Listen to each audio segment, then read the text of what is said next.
জরায়ু কি জন্য বের হয়, কি জন্য হতে পারে, গরুর জরায়ু বের হওয়া বন্ধ আপনি নিজেই করবেন আজকের ভিডিও দেখে।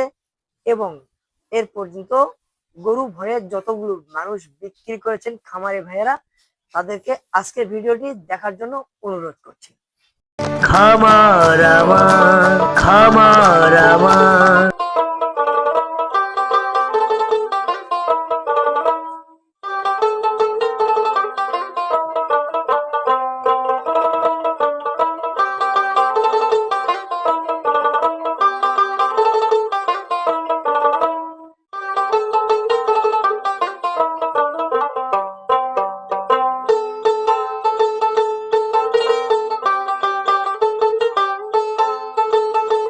দর্শক বন্ধুরা, কেমন আছেন আপনারা?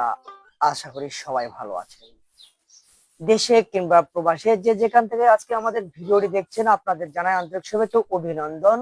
আপনারা কিন্তু একটি কথা বারবার জানতে চেয়েছেন, গরুর জরায়ু নিয়ে খুবই জটিলতায় পড়েছেন আপনারা। আপনাদের গরুর জরায়ু যখন বের হচ্ছে, আপনারা সেই সমাধান কিন্তু নিজেরা করতে পারছেন না। আমি যে দুটি ভিডিও আপলোড করেছিলাম সেটিতে আপনারা ভালো মতো বুঝতে পারছেন না। তো আমি আপনাদের কথা দিয়েছিলাম আপনাদের জন্য কিন্তু ভিডিও কিন্তু তৈরি করছি একদম পূর্ণাঙ্গ, যেখানে বিশ্লেষণ করা থাকবে। আপনারা কিন্তু অধীর আগ্রহে বসেছিলেন এই আজকের ভিডিওটির জন্য। আপনাদের সামনে যদি পড়ে থাকে অবশ্যই শেয়ার করে দেওয়ার চেষ্টা করবেন আর সবাইকে দেখার সুযোগ করে দিবেন। পর্যাপ্ত পরিমাণে কমেন্ট করবেন। কোনো জরায়ুর সমস্যা নিয়ে যদি পড়ে থাকেন আমাদেরকে জানাবেন। আমরা যদি পারি আপনাদের উপকার করার চেষ্টা করব, কিন্তু ক্ষতি করার চেষ্টা করব না। আপনারা কিন্তু দেখতে পাচ্ছেন এখানে অনেকগুলো কিন্তু ক্রস জাতীয় গরু আছে। এখন আপনাদের সামনে কথা হচ্ছে, আপনারা যখন হাট থেকে গরু কিনে নিয়ে আসেন তখন কি বুঝতে পারেন যে এই গরুটির জরায়ু বের হচ্ছিল?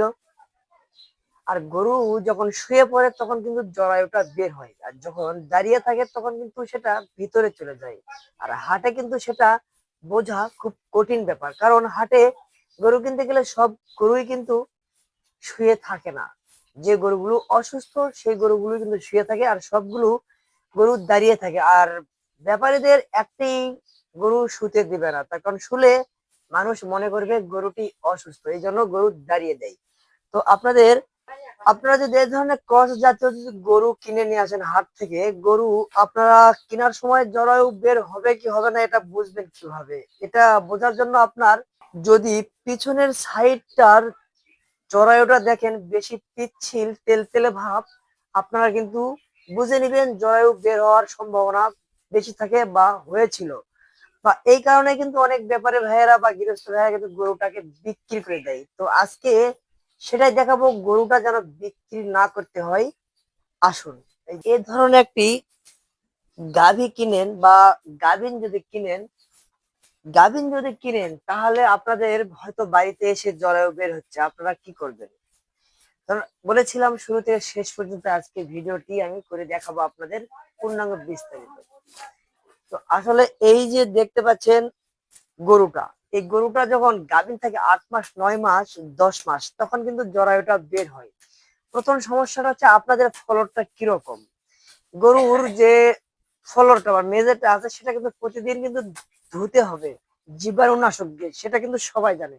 তো আমি যদি মোটরের পাইপ দিয়ে যদি প্রতিদিন ধুয়েই দেই দুবেলা বা এক বেলা, তাহলে আমার এই মেঝেটা এত ঢালু করার কারণটা কি? এটা কিন্তু আপনারা লিখে রাখবেন। আমি যদি প্রতিদিন ধুয়েই দেই গরুর প্রস্রাবটা, তাহলে আমার এই মেঝেটা এত ঢালু করার প্রয়োজনটা কি? একটি গরুর জন্য কত ফিট জায়গা লাগে? ধরুন এখানে আমি মেঝেটা দেখাচ্ছি, এখান থেকে এখানে 6 ফিটের মতো, তাহলে গরু আছে 5 ফিটের মতো। তাহলে গরু যখন শুবে তখন আরো 1 ফিট দূরত্বে পিছনে চলে আসবে। তাহলে তারপরে আপনাকে আরো 2 ফিট নিতে হবে ড্রেনের জন্য 1 ফিট। তারপরে আপনার যদি ঢালু করা প্রয়োজনই হয় একদম শেষে গিয়ে গরুটা যেন শোবার পর সেই গরুটার পিছনে যেন ওই ঢালুতে না পড়ে এরকম থাকে। অনেকে ঢালু করে পিছনে, যে প্রস্রাবটা তাড়াতাড়ি গড়ে যাওয়ার কারণে। কিন্তু এই গড়ে যাওয়ায় যে আপনার বিপদের কারণ হতে পারে সেটা কি আপনারা জানেন? যে গরুর জরায়ু পিছনে যত ঝুল থাকবে, গরুর জরায়ুটা পিছনে যাবার সম্ভাবনা তত বেশি থাকবে। এই জন্য ঢালু করুন, কিন্তু শেষে গিয়ে সামান্য ঢালু করতে পারেন, যেটা ড্রেন আকারে। কিন্তু এইভাবে ঢালু করলে যখন গরুটা শুয়ে থাকবে তখন পিছনে যাওয়ার সম্ভাবনা বেশি থাকে। আর যখন আপনারা গরুর জরায়ু যখন আপনারা বুঝবেন যে একটু একটু করে আসার চেষ্টা করছে, তখন আপনারা সাবধান হয়ে যাবেন। এই গরুটি ভয়ে আর বিক্রি করবেন না। আজকের আহ, এই ধরনের গরু যদি আপনারা কেনেন, যদি গাভীন অবস্থায় বের হয়, তাহলে আপনারা কি করবেন? গরুর জরায়ু বের হয়ে যায়, আপনারা ভয়ে বিক্রি করবেন না। কারণ হচ্ছে এর সমাধান তো আছে, আপনারা জানতে চেয়েছিলেন, সেই জন্য আমি ভিডিওটি আবারও করছি। এই গরুটা নিয়ে এসে এখানে একটা চারি আপনারা দিবেন, অর্থাৎ কোন গরুর জরায়ুর সমস্যার সমাধান হবে সেটি আপনারা বুঝতে পারবেন। এবং পরিষ্কার করে বলছি, যে গরু দাঁড়ালে জরায়ুটা ভিতরে যায়, শুলে জরায়ুটা বাহিরে আসে, এই গরুটির জরায়ুর সমস্যার সমাধান আপনার গোয়ালেই হবে। কারণ এখানে একটা চারি দিবেন, আর এই গরুটা নিয়ে এসে এখানে বাঁধবেন। 8 থেকে 10 দিন যখন গরুটা খাবে, দাঁড়ায়া কিন্তু খাবে, ওখানে খালে সমস্যা নাই। ওখানে খাবার পরে যখন গরুটার বিশ্রামের সময় হবে, তখন গরুটা নিয়ে এসে আবার এখানে বাঁধবেন। অর্থাৎ গরুটা যেন এপারে না যায়। এক কথায় গরুটার পিছনে যেন উঁচুতে থাকে। তাহলে গরু এখানে যদি শুয়েও পড়ে, পিছনে উঁচুতে থাকবে। যখন উঁচুতে থাকবে তখন গরুর জরায়ু আর বের হবে না। যখন আপনার বাচ্চার ডেলিভারি হবে, তারপরে যদি বের হয়ে যায়, এ ধরনের প্রশ্ন অনেকে করেছেন, যদি বের হয়ে যায় সেই গরুকে আবার 4 থেকে 5 দিন ওইভাবে রাখুন। তারপরে আস্তে আস্তে ওটা নিজে থেকেই বন্ধ হয়ে যাবে। এখন আপনাদের আরো একটি কোশ্চেন আছে, যে গরু বাচ্চা হয়েছে তারপর বের হচ্ছে, সেই গরুকে একটু ডাক্তার দেখান, ক্যালসিয়াম একটু মিউকাস ভাঙছে কিনা এগুলো একটু দেখান। দেখানোর পরে যদি না সারে, তাহলে ওই আমার ওই বুদ্ধিটা একটু পালন করুন। গরুর পিছনে উঁচাই রাখুন আর সামনের দিকে নিচে রাখুন, তাহলে এটা আস্তে আস্তে বন্ধ হয়ে যাবে। আপনারা অনেকেই অনেক গরু বিক্রি করেছেন এই ধরনের ভয় পেয়ে। আমার ভিডিওতে সেগুলো আছে, কমেন্টে আছে। আমার যে ভিডিওটি এর আগে দিয়েছিলাম, গরুর জরায়ুর সমস্যার সমাধান আপনি নিজেই করুন, সেটি কিন্তু আপনারা অনেক পরিমাণের ভিউ এনে দিয়েছেন। কারণ অনেকে উপকার পেয়েছেন, সেই কমেন্ট কিন্তু আপনারা দেখবেন। গরুর এই সাইডে উঁচা থাকবে, তার মানে গরুটা ঘুরে এই সাইডে নিয়ে আসতে হবে, পিছনে উঁচা থাকতে হবে, তাহলে আপনার এই সমস্যার সমাধানটা হবে। এখন বলি, আপনার মেঝে যদি ঢালু থাকে, তাহলে কিন্তু আপনার এই সমস্যা হওয়ার সম্ভাবনা বেশি থাকে, কারণ ঝুলটা পিছনে থাকে। এখন বলি, এই সমস্যা হয় কি কি জন্য হয়? গরুকে আমরা বারবার পরীক্ষা করি যে প্রেগনেন্সি আছে কিনা, তো আসলে কনসেপ্ট করেছে কিনা, এই ধরনের কিন্তু আমরা পরীক্ষা করি বারবার। আর বারবার এই পরীক্ষা করার কারণেই আমাদের কিন্তু এই সমস্যাটা হয়ে থাকে। আমরা হার্টে পরীক্ষা করছি, বাড়িতে পরীক্ষা করছি, আরো একটি কারণে এই সমস্যাটা হতে পারে। তো এই যে আমরা যে পরিমাণে খাবার প্রয়োজন, সেটা আমরা খাওয়াচ্ছি না, তার অধিক দিয়ে দিচ্ছি। খুদের ভাত খাওয়াচ্ছি, ময়দা খাওয়াচ্ছি, এইসব মানে মানুষের চেয়ে ভালো ভালো খাবার এখন গরুর মধ্যে চলে গেছে।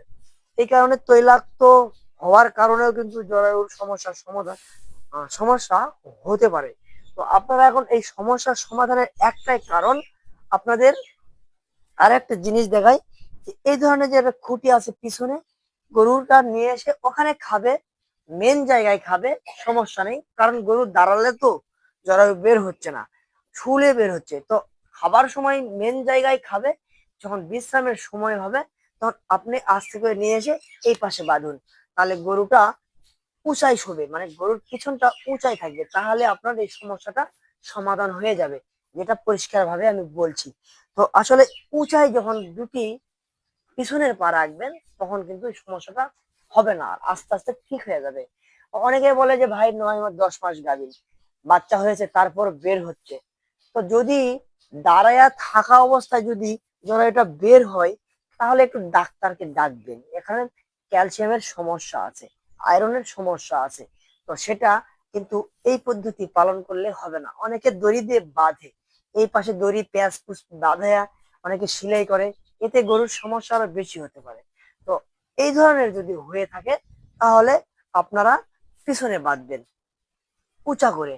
তো আজকে বুঝলেন যে আসলে গরুর সমস্যার সমাধানের একদম শুরু থেকে শেষ পর্যন্ত। আরেকটা জিনিস দেখায় আপনাদের, আসুন। প্রথমে কিন্তু আপনার গরু এইভাবে মিউকাস ভাঙবে, এইভাবে মিউকাস ভাঙতে ভাঙতে ভাঙতে আপনার কিন্তু আস্তে আস্তে গরুর জরায়ুটা বের হয়ে আসবে। যখন এই ধরনের মিউকাস ভাঙবে গাভীন গরু, তখন বুঝবেন আপনাদের গরু ক্যালসিয়ামের সমস্যা আছে। তো ক্যালসিয়ামের যদি ঘাটতি থাকে তাহলে এই ধরনের সমস্যা হয়, অনেক গরুর মিউকাস ভাঙে। তো এই ধরনের যদি হয়ে থাকে সেখান থেকে কিন্তু জরায়ুর সমস্যা হতে পারে। আপনারা হয়তো বলবেন যে এত বড় গরু জরায়ু তো বের হয় না, কিন্তু মিউকাস সবসময় ভাঙতে থাকে, সেই গরুর আসলে ক্যালসিয়ামের ঘাটতি থাকতে পারে। তো আজকে বুঝতে পারলেন যে আসলে গরুর জরায়ুর সমস্যার সমাধানের মূল বিষয়টা শুরু থেকে শেষ পর্যন্ত।